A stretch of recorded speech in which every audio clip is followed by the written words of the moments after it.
ઓમ શ્રી ગણેશાય નમઃ. જય શ્રી કૃષ્ણ મિત્રો. ક્યાં ઘરમાં માં લક્ષ્મી સદા નિવાસ કરે છે?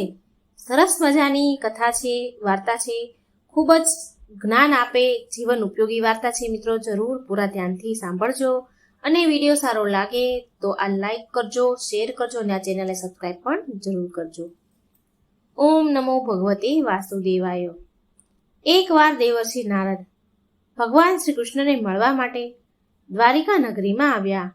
તો નારદજીને જોઈને ભગવાન શ્રી કૃષ્ણ બોલ્યા, આવો દેવર્ષિ, પધારો. દ્વારિકા નગરીમાં તમારું સ્વાગત છે. તમારે આજે કયા કારણથી દ્વારિકામાં આવવાનું થયું છે?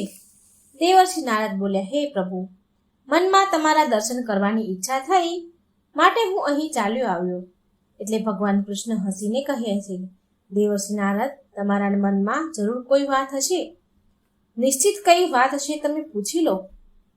દેવર્ષિ બોલ્યા, હે પ્રભુ, તમે તો બધું જ જાણો છો. મારા મનમાં જે કઈ છે એ બધું જ તમે જાણો છો. તમે તો સર્વજ્ઞાતા છો. છતાં પણ તમે કહો છો તો હું પૂછી લઉં છું કે પ્રભુ, આજે હું તમારી પાસે એ જાણવાના ઉદ્દેશથી આવ્યો છું કે કયા કારણથી મનુષ્યના જીવનમાં દરિદ્રતા આવે છે. લક્ષ્મીજી કયા કારણથી મનુષ્યના ઘરને છોડીને ચાલી જાય છે, અને એ કયું પુણ્ય છે જેનાથી દેવી લક્ષ્મી સદાય મનુષ્યના ઘરમાં વાસ કરે છે? ભગવાન શ્રી કૃષ્ણ કહે છે, હે દેવર્ષિ નારદ, આજે તમે સમસ્ત માનવ જાતિના કલ્યાણ માટે અત્યંત મહત્વપૂર્ણ પ્રશ્ન પૂછ્યો છે.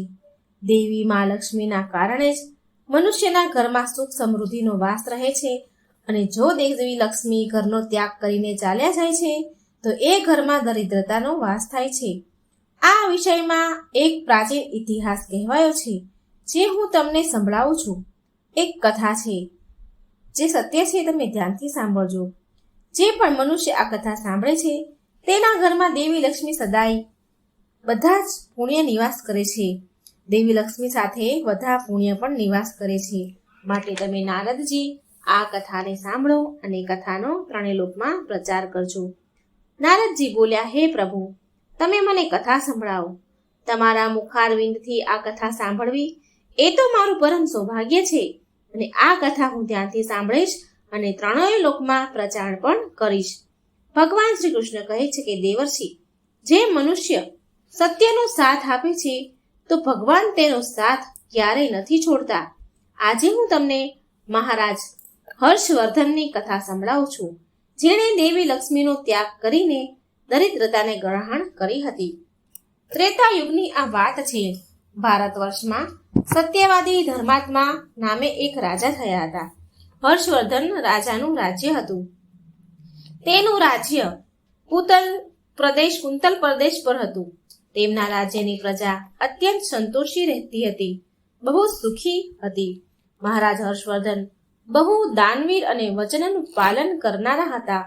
એ સદાય તેમની પ્રજાના હિત વિશે જ વિચારતા હતા. મહારાજ હર્ષવર્ધન એટલા બધા દયાળુ હતા કે એમની મહાનતાનો પરિચય એ વાતથી ખબર પડે છે કે જ્યારે તેના નગરમાં કોઈ પણ સાધારણ મનુષ્ય વેપાર કરવા માટે, કઈ વસ્તુઓ વેચવા માટે બજારમાં આવે, અન્ન વસ્ત્ર વગેરે જો કઈ વસ્તુ લાવે, તો જો એ વસ્તુ સંધ્યાકાળ સુધીમાં ન વહેંચાય તો સ્વયં રાજા પોતે એ વસ્તુને ખરીદી લેતા હતા, જેથી એના રાજ્યમાંથી કોઈ ખાલી હાથે પાછું ન જાય. એમની પ્રજાના હિત માટે રાજાએ આ સત્યની પ્રતિજ્ઞા લીધી હતી. સંધ્યા સમય થતા રાજાના સૈનિક સેવક શહેરમાં ભ્રમણ કરવા માટે જતા, અને જ્યારે કોઈ વ્યક્તિ કઈ વસ્તુ વેચવા માટે બેઠેલો જુએ અને જેની વસ્તુ કોઈએ ખરીદી ન હોય તો તે સૈનિકો એ વ્યક્તિને એ વસ્તુની કિંમત પૂછે, અને તે વસ્તુ અને તેની ઈચ્છા જરૂરત અનુસાર તે વસ્તુની જે પણ કિંમત હોય તે કિંમત આપીને એ વસ્તુ ખરીદી લેતા. આવી રીતે મહારાજના આવા દયાળુ સ્વભાવ જોઈને અનેક લોકો પ્રસન્ન થઈને તેમની મહાનતાની ચર્ચા કરવા લાગ્યા. મહારાજા હર્ષવર્ધનની કીર્તિ ત્રણેય લોકમાં થવા લાગી. દેવતાઓ પણ તેની પ્રશંસા કરતા હતા. જ્યારે આ વાતની ખબર ધર્મરાજાને પડી તો એક દિવસ સ્વયં ધર્મરાજાએ મહારાજા હર્ષવર્ધનની પરીક્ષા લેવાનું વિચાર કર્યો. પછી એક દિવસ સ્વયં ધર્મરાજા એક બ્રાહ્મણનું રૂપ ધારણ કરીને રાજા હર્ષવર્ધનની નગરીમાં આવ્યા. તેમણે તેની સાથે તૂટેલી ફૂટેલી વસ્તુ, નકામો કચરો એક પેટીમાં ભરી લીધો, જે દરિદ્રતાની નિશાની છે. આ બધી કચરા, આ બધી વસ્તુને દરિદ્રતા કહે છે. તો એ દરિદ્રતા બધી પેટીમાં ભરી લીધી અને નગરમાં એ રાજાની પરીક્ષા લેવા માટે આવી ગયા અને નગરના બજારમાં એ કચરાની ભરેલી પેટી લઈને વેચવા માટે બેસી ગયા. પણ કોણ એવો કચરો, ભંગાર ખરીદે? હવે બ્રાહ્મણ રૂપી ધર્મરાજા આખો દિવસ બજારમાં બેઠા રહ્યા, પણ કોઈએ તેનો કચરો ખરીદ્યો નહીં. જ્યારે સંધ્યા ટાણું થયું ત્યારે રાજાના સૈનિક રોજની જેમ બજારમાં ફરવા આવ્યા, જોવા આવ્યા કે જેનો પણ સામાન બચેલો હતો તે ઉચિત કિંમતમાં આપીને ખરીદી લે છે, જેથી કોઈ ખાલી હાથે ઘરે ન જાય. પછી એમણે જોયું કે એક બ્રાહ્મણ એક પેટી લઈને બેઠો છે. રાજાના સેવકોએ એ બ્રાહ્મણ પાસે ગયા અને આવીને પૂછ્યું કે હે બ્રાહ્મણ દેવ, મહારાજ, તમે આ નગરમાં નવા દેખાવ છો એવું લાગે છે. શું થયું? તમારો સામાન કોઈએ ખરીદ્યો નહીં? એવું તો શું લઈને આવ્યા છો તમારી આ પેટીમાં? મહારાજના આદેશથી અમે મહારાજના સૈનિકો સામાન ખરીદવા માટે આવ્યા છીએ. તમારી પેટીમાં શું છે અને આનું મૂલ્ય શું છે?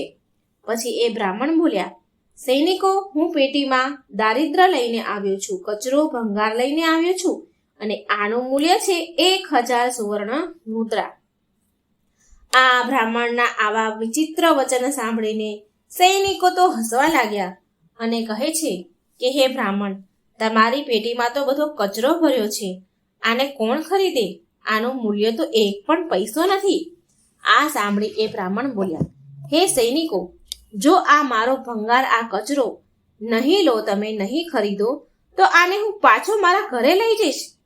મેં તો એવું સાંભળ્યું હતું કે અહીંના રાજા કોઈ પણ વેપારીને સંધ્યા થતા ખાલી હાથે પાછા નથી જવા દેતા.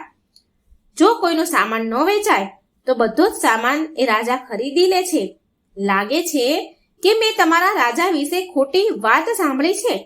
એ બ્રાહ્મણની વાત સાંભળીને સૈનિકો બોલ્યા, હે બ્રાહ્મણ દેવ, તમે સાચું જ સાંભળ્યું છે. અમારા રાજા કોઈ પણ વેપારીને ખાલી હાથે જવા નથી દેતા. જેનો સામાન ન વેચાયો હોય તેનો બધો જ માલ ખરીદી લે છે. માટે તમે થોડી વાર ઊભા રહો, અમે મહારાજા રાજા હર્ષવર્ધન પાસે જઈને આવીએ છીએ. પછી એમનાથી એક સૈનિક મહારાજા હર્ષવર્ધન પાસે જઈને રાજાને કહે છે કે હે મહારાજ, આજે આપણા નગરમાં, આ બજારમાં એક બ્રાહ્મણ આવ્યા છે. એ બહુ વિચિત્ર છે. તેની પેટીમાં ભંગાર, કચરો, નકામો ભરીને લાવ્યા છે અને તેનું મૂલ્ય તે 1000 સુવર્ણ મુદ્રા કહે છે. ત્યારે એ મહારાજ બોલ્યા, હે સૈનિકો, તમે જઈને તેના સામાનનું મૂલ્ય જેટલું ઓછું થઈ શકે એટલું એને દઈને તેનું સામાન ખરીદીને લાવો અને તેની વસ્તુ લઈને આવો. એ બ્રાહ્મણને પાછા એ વસ્તુ સાથે પાછા ન જવા દેતા, નહીં તો મારું વચન ખોટું પડી જશે. એનો સામાન ખરીદી લો. પછી એ સેવક બ્રાહ્મણ પાસે આવ્યા અને કહે છે કે બ્રાહ્મણ દેવ, અમે તમારા આ કચરા, આ સામાનનું મૂલ્ય 200 સુવર્ણ મુદ્રા આપીએ છીએ. આ મુદ્રા લો અને ખુશ થઈને તમે તમારા ઘરે જાઓ. પરંતુ એ બ્રાહ્મણ બોલ્યા, હે સૈનિકો, હું 1000 સુવર્ણ મુદ્રાથી એક પણ મુદ્રા ઓછી નહીં લઉં. તમારે મારો સામાન ખરીદવો હોય તો ખરીદો, નહીં તો હું પાછો લઈને જાઉં છું. ત્યારે એ રાજાના સૈનિકોએ કહ્યું, ઠીક છે બ્રાહ્મણ દેવ, તો અમે આ પેટીની કિંમત 500 મુદ્રા આપીએ છીએ. આટલું મૂલ્ય તો બરાબર છે તમારા માટે. પણ આટલું કહેવા છતાં પણ બ્રાહ્મણ માન્યા નહીં અને 1000 મુદ્રા પર જ અટકી રહ્યા અને કહે છે કે મારો સામાન લેવું હોય તો લો, નહીં તો હું આ સામાન લઈને પાછો ચાલ્યો જાઉં છું. ત્યારે ફરીથી એ સૈનિક રાજા પાસે જાય છે અને તેને કહે છે કે હે મહારાજ, અમે એ બ્રાહ્મણને 500 મુદ્રા આપવાની કોશિશ કરી, પરંતુ એ બ્રાહ્મણ છતાં પણ નથી માની રહ્યા. તેની પેટીમાં નકરો કચરો, દારિદ્ર ભર્યું છે, છતાં પણ એ 1000 મુદ્રા માંગી રહ્યા છે. તમારે એનો કચરો 1000 મુદ્રામાં ન ખરીદવો જોઈએ મહારાજ. રાજા હર્ષવર્ધન બોલ્યા, હે સૈનિકો, આ મારા સત્યની પ્રતિજ્ઞા છે. મેં વચન લીધું છે, હું કોઈ પણ વ્યક્તિને મારા રાજ્યમાંથી ખાલી હાથે ન જવા દઈ શકું. માટે તમે જાઓ અને એ બ્રાહ્મણ જે કિંમત કહે છે એ કિંમત આપીને તેની વસ્તુને ખરીદીને લઈ આવો. આમાં કોઈ શંકા નથી, આમાં કોઈ સંકોચ ન કરો. પછી એ સિપાહી બ્રાહ્મણ પાસે ગયા અને તેણે તે બ્રાહ્મણને 1000 સુવર્ણ મુદ્રાઓ આપી અને તેની દરિદ્રની ભરેલી પેટી લઈ લીધી. અને પછી એ બ્રાહ્મણ ચાલ્યા ગયા. અને પછી સિપાહીઓ એ કચરો દરિદ્રની ભરેલી પેટી લઈને રાજાના મહેલમાં આવી ગયા. મહારાજે એ પેટીને રાજમહેલની અંદર મુકાઈ દીધી. હવે રાત્રિનો સમય થયો. જ્યારે રાત્રિનો સમય થયો, સુવાનો સમય થયો, તો મહેલના દરવાજામાંથી એક સરસ અત્યંત સુંદર સ્ત્રી નીકળી. એ સ્ત્રીના 4 હાથ હતા અને હાથમાં કમળના ફૂલ હતા. અનેક પ્રકારના ઘરેણા આભૂષણ પહેર્યા હતા સોનાના. રાજમહેલની બહાર બેઠા હતા રાજા. જ્યારે મહારાજે અત્યંત સુંદર સ્ત્રીને જોઈ, મહારાજ હેરાન રહી ગયા અને એમણે એ સ્ત્રીને પૂછ્યું કે હે દેવી, તમે કોણ છો અને આ રાતના સમયમાં તમે અહીં શું કરી રહ્યા છો? તમે ક્યાંથી આવી રહ્યા છો અને ક્યાં જઈ રહ્યા છો? મહારાજની વાત સાંભળીને એ સ્ત્રી બોલી કે હે રાજન, હું તમારા રાજ્યની લક્ષ્મી છું. તમે સત્યવાદી ધર્માત્મા છો અને તમારા રાજમહેલમાં રહું છું હું. પણ આજે તમારા રાજમહેલમાં દરિદ્રતા આવી ગઈ છે અને જ્યાં દારિદ્ર હોય છે ત્યાં લક્ષ્મી નિવાસ નથી કરતી. આજે તમે દરિદ્રતા ભરેલી એક પેટી રાજમહેલમાં મૂકી છે, માટે હું અહીંથી જઈ રહી છું. ત્યારે રાજા હર્ષવર્ધને મા લક્ષ્મીને હાથ જોડીને પ્રણામ કરીને દેવી લક્ષ્મીને કહ્યું કે હે મા લક્ષ્મી, જેવી તમારી ઈચ્છા. હું મારા વચન સત્ય પ્રતિજ્ઞાથી બંધાયેલો છું. હું મારું વચન નથી તોડી શકતો. આ કારણથી હું દરિદ્રતાની ભરેલી પેટીને લેવાથી ના પાડી શકતો ન હતો. કૃપા કરી તમે મને ક્ષમા કરો. ત્યારે દેવી લક્ષ્મી મહારાજના રાજમહેલનો ત્યાગ કરીને ત્યાંથી ચાલ્યા જાય છે. થોડી વાર પછી રાજાએ એક બહુ સુંદર યુવાન પુરુષને રાજમહેલના દરવાજેથી બહાર નીકળતા જોયો. તો મહારાજે તેને પૂછ્યું કે હે દેવ, તમે કોણ છો? તમે ક્યાંથી આવ્યા છો અને ક્યાં જઈ રહ્યા છો? તો તે 4 ભુજાવાળા પુરુષે કહ્યું, હે રાજન, હું દાન છું. મારું નામ દાન છે. તમે એક સત્યવાદી ધર્માત્મા છો. સદાય તમે ધર્મનું પાલન કરો છો. આ કારણથી હું તમારા રાજમહેલમાં નિવાસ કરતો હતો. હવે દેવી લક્ષ્મી તમારા રાજમહેલને ત્યાગીને ચાલ્યા ગયા છે, તો લક્ષ્મી વિના તમે દાન કેવી રીતે કરશો? માટે હું પણ તમારો રાજમહેલ છોડીને જઈ રહ્યો છું. તો મહારાજ હર્ષવર્ધન બોલ્યા, સારું, જેવી તમારી ઈચ્છા, તમે પણ જઈ શકો છો, પરંતુ હું મારા વચનને તોડી ન શકું. પછી દાન પણ મહારાજના રાજમહેલને છોડીને ચાલ્યા જાય છે. ત્યાર પછી એક બીજો પુરુષ સુંદર રાજમહેલમાંથી દરવાજેથી બહાર નીકળે છે. તો મહારાજ તેને જોઈને પૂછે છે કે હે દેવ, હવે તમે કોણ છો? તમે ક્યાં જઈ રહ્યા છો? એ પુરુષ બોલે છે, હે રાજન, હું યજ્ઞ છું. તમે સત્યવાદી ધર્માત્મા છો. તમે સદાય દાન ધર્મ કરતા હતા. એ કારણથી હું તમારા રાજ્યમાં નિવાસ કરતો હતો. પરંતુ હવે લક્ષ્મી અને દાન તમારું ઘર છોડીને ચાલ્યા ગયા છે, તો હું પણ જઈ રહ્યો છું. કારણ કે લક્ષ્મી વિના યજ્ઞ ન થઈ શકે અને દાન વિના યજ્ઞ સંપન્ન ન થઈ શકે. માટે હું પણ તમારો ત્યાગ કરીને જઈ રહ્યો છું. રાજાએ કહ્યું કે હે દેવ, જેવી તમારી ઈચ્છા, તમે પણ જઈ શકો છો, પરંતુ હું મારા વચનનો, સત્ય વચનનો ત્યાગ નહીં કરું. પછી એ યજ્ઞ પણ રાજમહેલ છોડીને ચાલ્યા જાય છે.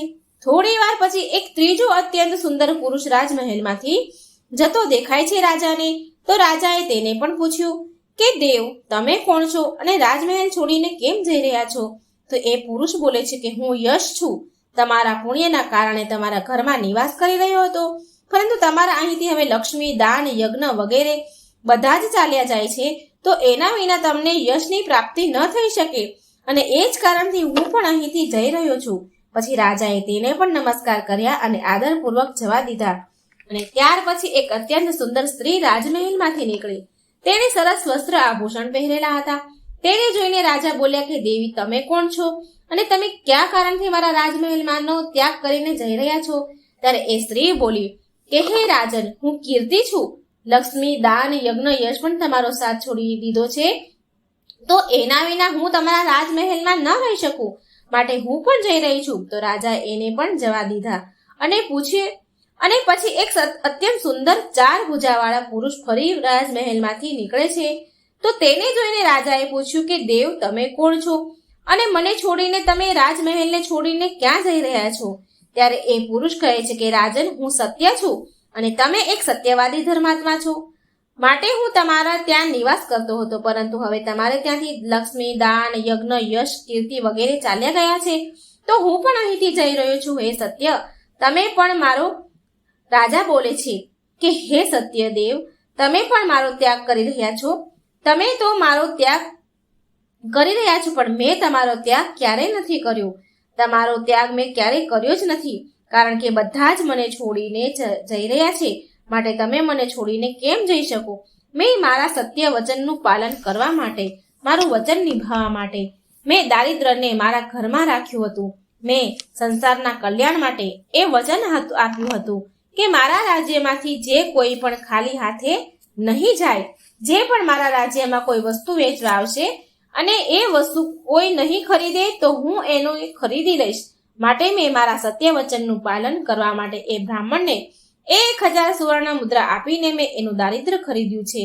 અને એ દારિદ્રની પેટીના કારણે દેવી લક્ષ્મીએ આવીને મને કહ્યું કે હે રાજન, હું એવા સ્થાન પર નથી નિવાસ કરતી જે સ્થાન પર દારિદ્ર્ય રહે છે. અને દેવી લક્ષ્મીના જવાની સાથે યજ્ઞ, દાન, યશ, કીર્તિ બધા જ મને છોડીને ચાલ્યા ગયા છે. મારા સત્ય વચનના પાલન કરવા માટે મેં આ બધાને જવા દીધા છે. અને હવે તમે પણ મને છોડીને ચાલ્યા જાઓ છો? ના, તમે ન જઈ શકો. મહારાજ હર્ષવર્ધનની વાત સાંભળીને એ સત્ય બોલ્યા, હે રાજન, મેં તમારા માટે આ બધાનો ત્યાગ કર્યો છે. જો તમે મારા માટે આ બધાનો ત્યાગ કર્યો છે તો ઠીક છે, હું તમારો રાજમહેલ છોડીને નહીં જાઉં. તમે સાચે જ એક પુણ્ય આત્મા અને સત્યવાદી રાજા છો. માટે હું આજથી તમારા રાજમહેલને છોડીને ક્યારેય નહીં જાઉં અને તમારા રાજમહેલમાં નિવાસ કરીશ. અને એ સત્ય ફરીથી રાજમહેલની અંદર પાછા ચાલ્યા ગયા. ત્યાર પછી એક સુંદર સ્ત્રી પાછી રાજમહેલની અંદર આવે છે અને રાજા જુએ છે તો એને પૂછે છે કે દેવી, તમે કીર્તિ છો? હમણાં જ મને છોડીને ચાલ્યા ગયા હતા, તો પછી પાછા કેમ આવ્યા છો? તો કીર્તિ બોલે છે કે હે રાજન, મને ક્ષમા કરો. હું લક્ષ્મી, યજ્ઞ, દાન વિના તો રહી શકું છું, પણ સત્ય વિના ન રહી શકું. માટે હું જ્યાં સત્ય હશે ત્યાં જ હું રહીશ. પછી રાજાએ તેનું સ્વાગત કર્યું અને કીર્તિ રાજમહેલમાં અંદર આવી ગયા. પછી યશ પણ પાછા આવ્યા. રાજમહેલમાં આવ્યા તો રાજાએ તેને કહ્યું કે હે દેવ, તમે તો યશ છો. તમે મને છોડીને ચાલ્યા ગયા હતા, તો પાછા કેમ આવ્યા છો? તો યશ બોલ્યા, હે રાજન, કોઈ રાજા ભલે ગમે તેટલો ધનવાન કેમ ન હોય, દાનવીર પણ હોય, પણ સત્ય વિના તેને યશ ન મળી શકે. માટે જ્યાં સત્ય છે હું પણ ત્યાં જ વાસ કરું છું. સત્ય વિના હું ન રહી શકું. આમ કહીને યશ પણ રાજમહેલમાં પ્રવેશ કરે છે. થોડી વાર પછી ત્યાં યજ્ઞ આવે છે. રાજાએ તેને પણ પૂછ્યું કે હે દેવ, તમે પાછા કેમ આવ્યા? તો યજ્ઞ કહે છે કે રાજન, ભલે કોઈ ગમે તેટલો ધનવાન હોય, દાનશીલ કેમ ન હોય, પણ સત્ય વિના યજ્ઞ શોભા નથી આપતો. તો તમારી અંદર સત્ય બિરાજમાન છે, માટે હું તમારી પાસે જ રહીશ. આટલું કહીને યજ્ઞ પણ રાજમહેલમાં આવી ગયા. ત્યાર પછી દાન પણ પાછા આવ્યા. રાજાએ એને પણ પૂછ્યું કે હે દેવ, તમે પણ મને છોડીને ચાલ્યા ગયા હતા, તો પછી કયા કારણથી પાછા આવ્યા છો? તો દાન કહે છે કે રાજન, હું દાન છું. થોડી વાર પહેલા હું તમને છોડીને ચાલ્યો ગયો હતો, પરંતુ તમારી અંદર સત્ય બિરાજમાન છે અને જ્યાં સત્ય છે ત્યાં જ હું છું. કોઈ મનુષ્ય ભલે ગમે તેટલો ધનવાન હોય, પણ સત્ય વિના એ દાન નથી કરી શકતો. દાનનું મહત્વ સત્ય સાથે જ છે, માટે હું પણ પાછો આવી ગયો. રાજા બોલ્યા, સ્વાગત છે તમારું. અને પછી દાન પણ રાજમહેલની અંદર ચાલ્યા ગયા. અને પછી સાક્ષાત દેવી લક્ષ્મી ફરી પાછા આવ્યા. રાજા બોલ્યા, હે મા લક્ષ્મી, તમે પાછા કયા કારણથી આવ્યા? તમે તો મને છોડીને ચાલ્યા ગયા હતા. તો દેવી લક્ષ્મી બોલ્યા, હે રાજન, આ તમારા સત્યની પરીક્ષા હતી. તમારી અહીં યશ, સત્ય, દાન, કીર્તિ, યજ્ઞ બધા જ નિવાસ કરે છે અને લક્ષ્મી વિના બધા જ વિફળ થઈ જશે. માટે હું તમારા સત્ય ધર્મની રક્ષા કરવા માટે પાછી આવી છું. ત્યારે રાજા બોલ્યા, હે મા લક્ષ્મી, મારા અહીં તો દરિદ્રની ભરેલી પેટી છે. જ્યાં દારિદ્ર છે ત્યાં તમે કેવી રીતે નિવાસ કરશો? તો દેવી લક્ષ્મી બોલ્યા, હે રાજન, મારી કૃપાથી એ દરિદ્રથી ભરેલી પેટી પણ સુવર્ણ રત્નોથી ભરાઈ જશે. આટલું કહીને માં લક્ષ્મી પણ રાજમહેલમાં પ્રવેશ કરે છે.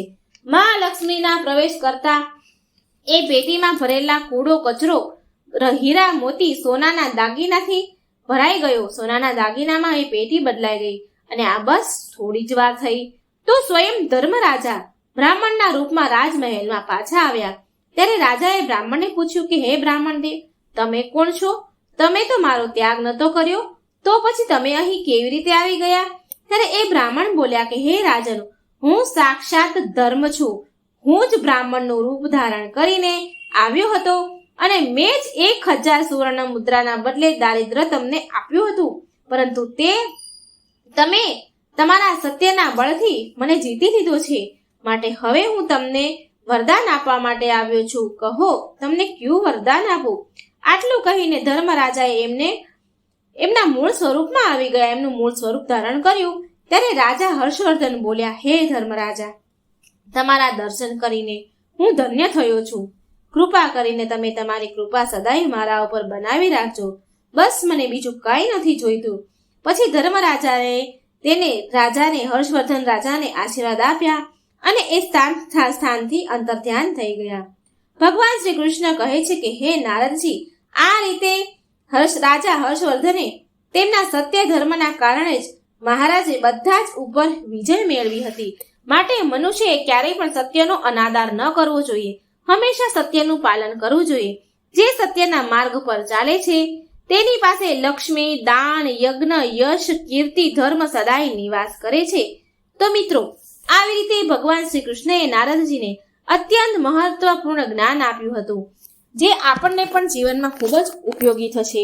તો મિત્રો, વાર્તા સારી લાગી હોય તો વિડીયોને લાઈક અને શેર કરવાનું ભૂલતા નહીં અને આ ચેનલને સબસ્ક્રાઈબ પણ જરૂર કરજો. જગન્નાથજીને ભારે પડ્યો મા લક્ષ્મીનો શ્રાપ.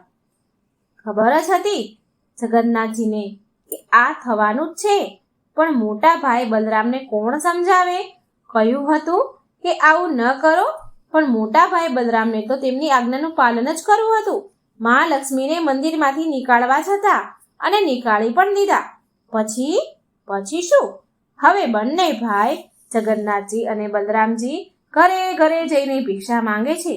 હવે શું કરે બીજું? લક્ષ્મીજીએ એટલો મોટો શ્રાપ જો દઈ દીધો. મિત્રો, આજે હું તમને સંભળાવવા જઈ રહી છું જગન્નાથજી અને લક્ષ્મીજીની ખાટી મીઠી કથા, કે જેમણે એટલું મોટું રૂપ લઈ લીધું. લક્ષ્મી દેવીએ જગન્નાથજીને શ્રાપ દઈ દીધો. પણ એવું શું થઈ ગયું કે મા લક્ષ્મીને શ્રાપ આપવો પડ્યો?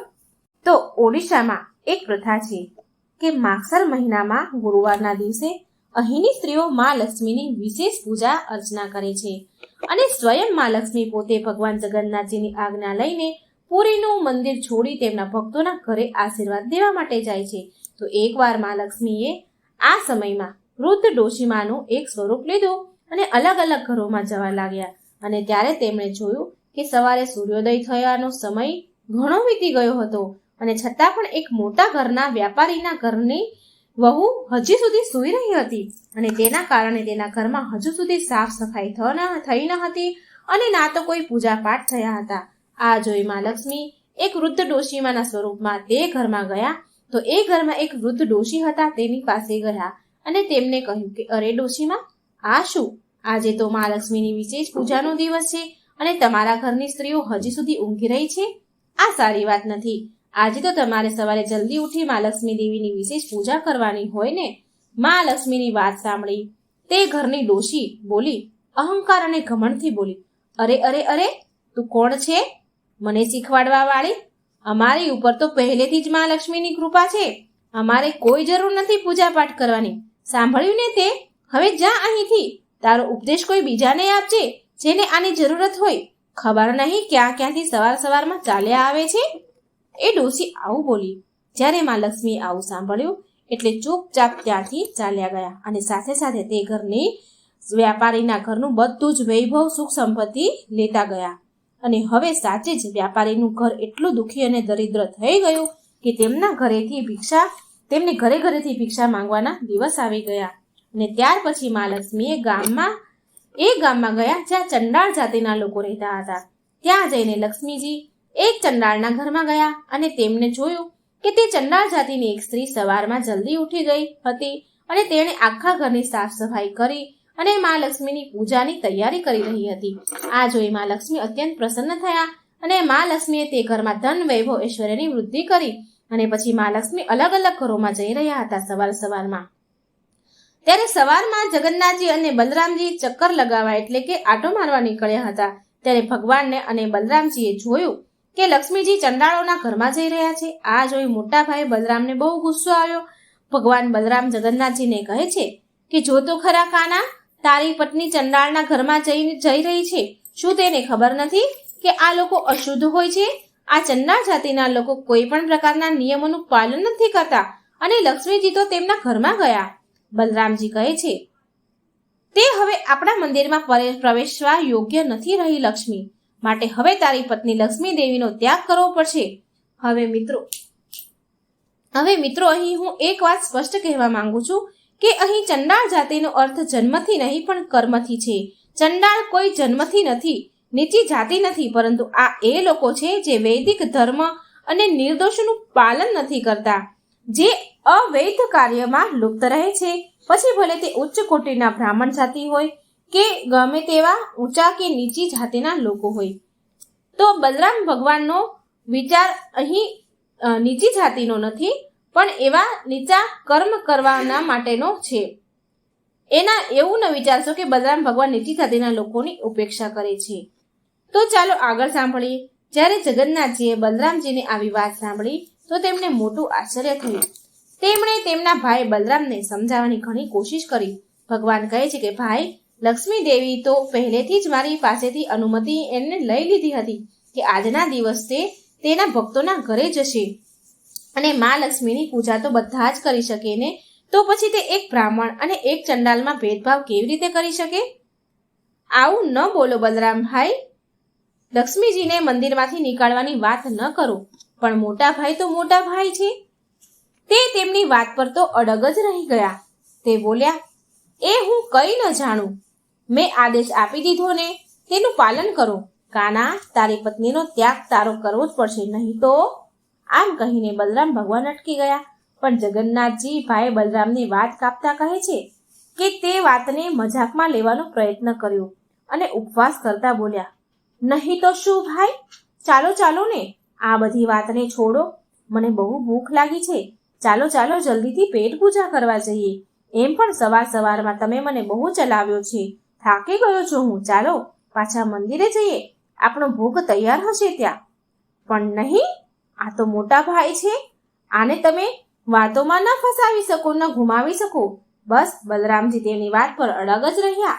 બસ તેને સાફ શબ્દોમાં તેમણે નિર્ણય સંભળાવી દીધો અને બોલ્યા કે જો કાના, તું મને આવી રીતે મૂર્ખ બનાવવાની કોશિશ ન કર. તારી વાતોમાં ફસાવાનો, ઉલઝાવવાનો પ્રયાસ ન કર. ઠીક છે, તારી બધી જ ચતુરાઈ હું સમજુ છું. તો એ માટે મારો આ અંતિમ નિર્ણય છે, કાં તો તું તારી પત્ની લક્ષ્મી દેવીને આ મંદિરમાંથી નીકાળી દે કે પછી હું જ ચાલ્યો જાઉં અહીંથી. આમ કહી બલરામ ભગવાન ચાલવા લાગ્યા અને આપણા પ્યારા જગન્નાથજી ફસાઈ ગયા. એક તરફ મોટા ભાઈ અને એક તરફ આજ્ઞાકારી પત્ની. હવે શું કરવું? અને છેલ્લે ભગવાન થાકી હારીને મા લક્ષ્મીને બોલાવ્યા અને તેમને કહ્યું કે તમે આજે એક ચંડાળના ઘરમાં ગયા હતા, માટે એમ કહીને મોટા ભાઈ બલરામજીએ આજ્ઞા છે કે હવેથી તમે આ શ્રી મંદિરમાં પ્રવેશ નહીં કરી શકો. આ સાંભળી મા લક્ષ્મીને આશ્ચર્ય થયું. તે દુઃખી થયા અને બોલ્યા કે સ્વામી, તમે તો જાણો છો કે હું તમારી આજ્ઞા અનુમતિ લઈને જ દરેક વર્ષે આ માગસર મહિનામાં હરેક સમયે દરેક ભક્તોને ઘરે હું આશીર્વાદ આપવા જાઉં છું. તો આમાં મેં શું અપરાધ કર્યો? તમે મને આવો દંડ આપી રહ્યા છો? અને જો કોઈ મારાથી ભૂલ થઈ પણ છે તો આપણા લગ્નના સમયે તમે જ તો મારા પિતાને વચન આપ્યું હતું કે તમે મારા 10 અપરાધ માફ કરશો. તો પછી અચાનક મને આ મંદિરની બહાર નીકાળવા માટે કેવી રીતે તમે વિચારી શકો સ્વામી? હવે આમ લક્ષ્મીજી ભગત જગન્નાથજીને કહે છે, પણ જગન્નાથજી માટે આ લક્ષ્મી દેવીના સવાલનો કોઈ જવાબ ન હતો. પાછા તે મૌન જ ઊભા રહ્યા અને તેના મૌનના અર્થ હતો કે તેના મોટા ભાઈની આજ્ઞાની સામે તે પણ લાચાર હતા અને આ પ્રકારે ચૂપચાપ ઊભા રહેતા જોઈને લક્ષ્મી દેવીને બહુ ક્રોધ આવ્યો અને પછી માં લક્ષ્મીએ જગન્નાથજીને શ્રાપ આપી દીધો અને આ શ્રાપ અત્યંત ભયંકર હતો. તેમણે જગન્નાથજીને કહ્યું, આગળના 12 વર્ષો સુધી તમને પેટ ભરીને ભોજન નહીં મળે. તમારા ઉદરની અગ્નિ ક્યારેય શાંત નહીં થાય અને અંતમાં તમે મારા હાથેથી બનેલા ભોજનનો સ્વીકાર કરશો ત્યારે જ તમને સંતોષ મળશે. અને પછી આટલું કહીને મા લક્ષ્મી તેના સેવકોની સાથે મંદિર છોડીને ચાલ્યા ગયા. અને પછી શું થાય? અને પછી એ જ થયું જેનો ભગવાન જગન્નાથજીને ડર હતો. હવે આખા મંદિરમાં જગન્નાથજી અને બલરામજી એકલા રહી ગયા. લક્ષ્મીજીના જવાથી પૂરું આખું મંદિર શાંત થઈ ગયું. બધું જ ઐશ્વર્ય અને સમૃદ્ધિ નષ્ટ થઈ ગઈ. બધા જ ભંડાર ગૃહ ખાલી થઈ ગયા. હવે શ્રી મંદિરમાં ના તો શ્રી દેવી લક્ષ્મી હતા અને ન કોઈ ભોજન હતું. અને બીજા દિવસે સવારે જગન્નાથજી અને ભગવાન બલરામ ભોગની વાટ જોઈને બેઠા, પણ કોઈ ભોગ ધરાવવા આવ્યું નહીં. એટલે બલરામ ભગવાન કાનાને કહે છે, શું વાત છે કાના, કે કોઈ ભોગ લઈને આવ્યું નહીં? આટલું મોડું કેમ થયું? એટલે જગન્નાથજીએ તેમના પેટ પર હાથ મૂકીને ઉદાસ મુખથી ઉત્તર આપ્યો કે ભાઈ, આજથી કોઈ ભોગ નહીં આવે, કેમ કે લક્ષ્મી દેવી તેના સેવકોની સાથે આ મંદિર છોડીને ચાલ્યા ગયા છે. ત્યારે ભગવાન બલરામજીએ આ વાત સાંભળી અને કહે છે કે એમ વાત છે, ચાલો કઈ વાંધો નહીં, સારી વાત છે. જો લક્ષ્મી દેવી એ ભૂલ કરી છે તો પ્રાયશ્ચિત તો કરવું જ પડશે ને. કઈ વાંધો નહીં, આપણે જાતે જ આપણે ભોગ બનાવી લઈશું. આમ વિચારીને જગન્નાથજી અને બલરામ ભગવાન રસોઈ ઘરમાં પ્રવેશ કરે છે અને ત્યાં જઈને જોયું તો પૂરો ભંડાર ખાલી છે. અન્નના જે કંઈ ભંડાર ભર્યા હતા એ બધું જ ખાલી છે. ના તો કોઈ શાકભાજી હતું કે ના તો કોઈ અનાજ હતું. અને આટલી વારમાં તો બંને ભાઈને અત્યંત ભૂખ લાગી. તો તેમણે વિચાર્યું કે ચાલો આપણે કોઈના ઘરે જઈને ભિક્ષા માંગી લઈએ. આમ વિચારીને તેમણે બ્રાહ્મણોનો વેશ ધારણ કર્યો બંને ભાઈએ અને ઘરે ઘરે જઈને ભિક્ષા માંગવા લાગ્યા, જેથી કરીને લોકો તેમને ઓળખી ન શકે. જુઓ, તેમની પાસેથી તો લક્ષ્મી દેવી ચાલ્યા ગયા હતા, માટે તેના મોઢા ઉદાસ થઈ ગયા હતા અને કોઈ પણ તેમને જોવાનું પસંદ કરતા ન હતા. તો પછી તેને ભિક્ષા કોણ આપે? એવામાં મા લક્ષ્મી દેવીની આજ્ઞાથી સૂર્યદેવે તેમના તાપનો પ્રકોપ પણ વધારી દીધો. પરિણામ સ્વરૂપે ખૂબ આકરી ધૂપ, ખૂબ તડકો. જગન્નાથજી અને બલરામજી ખૂબ ખરા તાપમાં રેતીમાં તેમને ચાલવું પડી રહ્યું હતું. ભૂખ અને તરસથી હેરાન થઈ ગયા. તેમણે એક તળાવ જોયું, પણ જેવા જ ભગવાન તે તળાવ પાસે પહોંચ્યા તો તળાવનું પાણી પણ સુકાઈ ગયું. હતાશ થઈને એક ઝાડ પાસે ગયા અને વિચાર્યું કે આ વૃક્ષમાં અમુક કુમળા પાન છે, તે ખાઈને પેટ ભરી લઈએ. આમ વિચાર કર્યો, પણ જેવા જ ભગવાન તે પાનને હાથ લગાવે છે તો પાન તોડવા માટે તો ઝાડના બધા જ પાન ખરીને સુકાઈને નીચે પડી ગયા. અને આ પ્રકારે આખો દિવસ પૂરો થયો અને સંધ્યા થઈ ગઈ. પણ આખો દિવસ નીકળી ગયા બાદ પણ ના તો તેમને કોઈ ખાવા મળ્યું કે ન કંઈ પીવા મળ્યું. છેલ્લે થાકી હારીને એક મંદિર પાસે પહોંચ્યા. તે મંદિરમાં પ્રસાદનું વિતરણ થઈ રહ્યું હતું. ભગવાને તે લોકોને વિનંતી કરી કે તેમને કોઈ પ્રસાદ ખાવા માટે આપે, પણ તમે તો જાણો છો લક્ષ્મી માનો ક્રોધ કેવો હોય. તેમને કોઈ ખાવાનું આપવા માટે તૈયાર જ ન હતું. તેવામાં એક વૃદ્ધ સ્ત્રી, તેમના ઉપર તેને દયા આવી ગઈ. તે વૃદ્ધ ડોશીને દયા આવી કે તે બે નાના પાત્રમાં થોડા મમરા ખાવા આપવા માટે ભગવાનને આવે છે પાસે. આ પ્રસાદ જોઈને બલરામ અને જગન્નાથજી પ્રસન્ન થઈ ગયા. પણ શું તમને લાગે છે કે લક્ષ્મી દેવી તેમને એ પ્રસાદ ખાવા દેશે? જી નહીં. જેવા જ ભગવાન તે પ્રસાદને લેવા માટે હાથ ઉઠાવ્યા, જે મમરા હતા તે ઉઠાવ્યા હાથમાં, તો તે સમયે તેજ હવા આવી, જોરદાર હવા આવી અને બધા જ મમરા ઉડી ગયા. હવે મિત્રો જરા તમે કલ્પના તો કરી જુઓ કે તે જે સમયે જગન્નાથજી અને બલરામજીને કેવી સ્થિતિ થઈ હશે. તે એક જગન્નાથજી છે, તેમના ભાઈ બલરામજી જેને દિવસમાં કેટલી વાર ભોજન ભોગ લગાવવામાં આવે છે, જે એક સમયમાં 56 ભોગ જમે છે, એવા આપણા પ્યારા જગન્નાથજી અને બલરામજીને આજે એક સુકાયેલા પાન પણ નથી મળી રહ્યા ખાવા માટે. હવે તમે વિચાર જ કરી શકો છો કે તેમની શું હાલત થઈ હશે.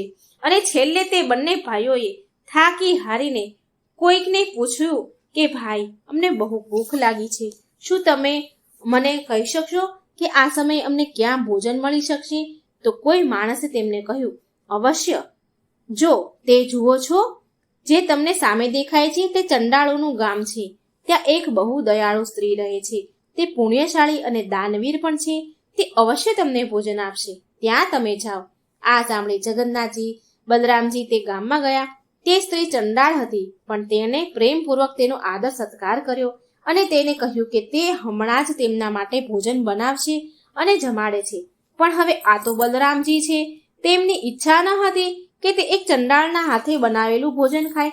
માટે બલરામ ભગવાને તે સ્ત્રીને કહ્યું કે અમારું ભોજન અમે જાતે જ બનાવી લઈશું, માટે તમે અમારા માટે ભોજન તૈયાર કરવાની વ્યવસ્થા કરી દો. આ સાંભળી તે સ્ત્રી બોલી, સારું, જેવી તમારી ઈચ્છા. તે સ્ત્રીએ તે ઘરમાં એક જગ્યા પર ચૂલો બનાવી આપ્યો અને બધો સામાન મૂકી દીધો. સ્વચ્છ નવા વાસણો લાવીને મૂક્યા અને બલરામજીની ઈચ્છા અનુસાર બધી જ વ્યવસ્થા સામગ્રી બધી આપી દીધી. હવે બલરામ ભગવાન જગન્નાથજીને કહે છે કે તું ભોજન બનાવ અને હું હમણાં જ સ્નાન કરીને આવું છું. આમ કહીને પ્રસન્ન થઈને બલરામ ભગવાન સ્નાન કરવા ગયા અને ત્યાં પાછળ એકલા મૂકી ગયા જગન્નાથજીને. હવે જગન્નાથજી પણ તેમના ભાઈની આજ્ઞા માનીને ભોજન બનાવવામાં ત્યાં બેસી ગયા. પણ શું કરે, ભોજન તો ત્યારે બનશે ને કે જ્યારે ચૂલો સળગશે. તેમણે એટલી બધી કોશિશ કરી કે ચૂલો સળગ્યો જ નહીં, પ્રગટ્યો જ નહીં. હવે બલરામ ભગવાન સ્નાન કરીને પાછા આવી ગયા અને તે મનમાં ને મનમાં પ્રસન્ન થઈ રહ્યા હતા કે હવે કંઈક ખાવા મળશે. પણ બલરામજી જેવા જગન્નાથજી પાસે પહોંચ્યા તો તેમણે જોયું કે હજી સુધી જગન્નાથજીએ કંઈ પણ બનાવ્યું નથી. અને પછી બલરામજીએ જગન્નાથજીને બરાબર ખબર લીધી, બરાબર ભગવાનને ખખડાવ્યા અને બોલ્યા, અરે તું કાના, આ શું કરે છે? શું તારાથી એક ચૂલો પણ નથી સળગતો? કેટલો સમય થઈ ગયો, હું સ્નાન કરીને પણ પાછો આવી ગયો, પણ હજી સુધી તે ચૂલો પણ નથી સળગાવ્યો, વાસણ પણ નથી મૂક્યું ચૂલા ઉપર. ચાલ ખસ અહીંથી, હું જાતે જ ભોજન બનાવું છું, આપી દે મને બધી સામગ્રી. બહુ ગુસ્સે થયા, કારણ કે ભૂખ સહન થઈ રહી નહોતી. આમ કહીને બલરામજી ખુદ બેસી ગયા ચૂલા પાસે ચૂલો સળગાવવા માટે. અને આશ્ચર્યની વાત તો એ હતી કે જેમ જેમ તે અગ્નિ પ્રગટાવવાની કોશિશ કરે તો એમ એમ એ જગ્યા પર વધારે ને વધારે ધુમાડો થવા લાગ્યો. ખૂબ ધુમાડો થયો.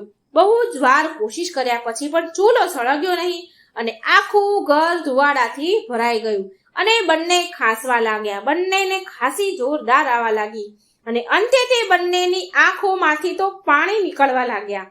હવે અંતે થાકી હારીને જગન્નાથજી ભાઈ બલરામજી એ તે ઘરની સ્ત્રીને કહ્યું કે કંઈક ખાવા માટે અમને આપી દો. અને ચંડાળ સ્ત્રી બંને ભાઈ માટે ભોજન બનાવીને લઈને આવી. એ બંને ભોજન જમ્યા અને તેમને એ વાતનો અનુભવ થયો કે તે ભોજન સાચુંમાં જ સ્વાદિષ્ટ હતું. તે સ્વાદ કંઈક જાણ્યો પહેચાન્યો હતો એવું લાગ્યું. એ સ્વાદ એમણે પહેલા ખાધેલું હોય, એ સ્વાદ એમણે પહેલા માણેલું હોય એવું એમને લાગ્યું. તે સ્વાદ બિલકુલ એવો જ હતો જેવો લક્ષ્મીજી તેમની માટે જમવાનું બનાવતા હતા. અને ભોજનના અંતમાં તેમણે એક વિશેષ મિષ્ટાન પીરસી. એ ચંડાળ જાતની સ્ત્રીએ જ્યારે તે મીઠાઈ એ બંને ભાઈઓએ ખાધી તો તેમને તરત જ આશ્ચર્ય થયું, કારણ કે આ તે વિશેષ મીઠાઈ હતી જે લક્ષ્મીજી પોતે રોજ તેમના માટે બનાવતા હતા અને આ વિશે કોઈને પણ જાણકારી ન હતી. તો પછી એ સ્ત્રી આ મીઠાઈ કેવી રીતે બનાવી? આ જોઈ બંને ભાઈને વિશ્વાસ થઈ ગયો કે આ ઘરમાં લક્ષ્મી દેવી અવશ્ય છે અને ભોજન પણ તેમના દ્વારા જ બનાવવામાં આવ્યું છે. નહીં તો આ ઘરની સ્ત્રીને કેવી રીતે ખબર પડી કે ભોજન કર્યા પછી જગન્નાથજી અને બલરામજીને વિશેષ મિષ્ટાન જોઈએ છીએ? તો બસ બંને ભાઈને તેમની ભૂલોનો અહેસાસ થઈ ગયો, એમની ભૂલ સમજાઈ ગઈ. અને ખાસ કરીને બલરામજીને. હવે તે હતા મોટા ભાઈ, લક્ષ્મીજીના જેઠ. તો તે લક્ષ્મીજી સાથે સીધા વાત કેવી રીતે કરે? એટલા માટે તેમણે જગન્નાથજીને કહ્યું કે તે લક્ષ્મી દેવી પાસે જઈને માફી માંગે અને તેમનો હાથ પકડીને તેને મંદિરમાં લઈ આવે. બલરામજીએ જગન્નાથજી દ્વારા લક્ષ્મીજીને એ સંદેશ પણ મોકલાવ્યો કે આજ પછી લક્ષ્મી દેવી જ્યાં ઈચ્છા હોય ત્યાં તે જઈ શકે છે. તેમને ક્યારેય તેમના ભક્તો પાસે જવા માટે રોકવામાં નહીં આવે. હવે મોટા ભાઈની આજ્ઞા મેળવીને આપણા પ્યારા જગન્નાથજી આવી ગયા તેમની રિસાઈ ગયેલી પત્ની માં લક્ષ્મીજીને મનાવવા માટે. જગન્નાથજીને આ પ્રકારે મનાવવાથી લક્ષ્મીજી દેવી સંતુષ્ટ થઈ ગયા અને પાછા શ્રી મંદિરમાં જવા માટે તૈયાર થઈ ગયા. લક્ષ્મીજીએ જગન્નાથજીને વચન આપ્યું કે જગન્નાથજીના મહાપ્રસાદ માટે ક્યારેય પણ કોઈ ઉચ્ચ નીચનો ભેદભાવ નહીં કરવામાં આવે. પછી ભલે તે બ્રાહ્મણ હોય કે ચંડાળ હોય, સમાન રૂપેથી જગન્નાથજીનો પ્રસાદ લેવામાં આવશે. તે બંને એક જ થાળીમાં ભોજન કરી શકે છે. તો બસ આ જ હતું લક્ષ્મી દેવીના રીસાવાનું પરિણામ. તો હવે તમે કહો કેવી લાગી મિત્રો આપ તમને ભગવાનની કથા? જો વિડીયો સારો લાગે તો લાઈક કરજો, શેર કરજો અને મારી આ ચેનલને સબસ્ક્રાઇબ કરવાનું મિત્રો ભૂલશો નહીં. જય શ્રી કૃષ્ણ. રાધે રાધે. Thank you.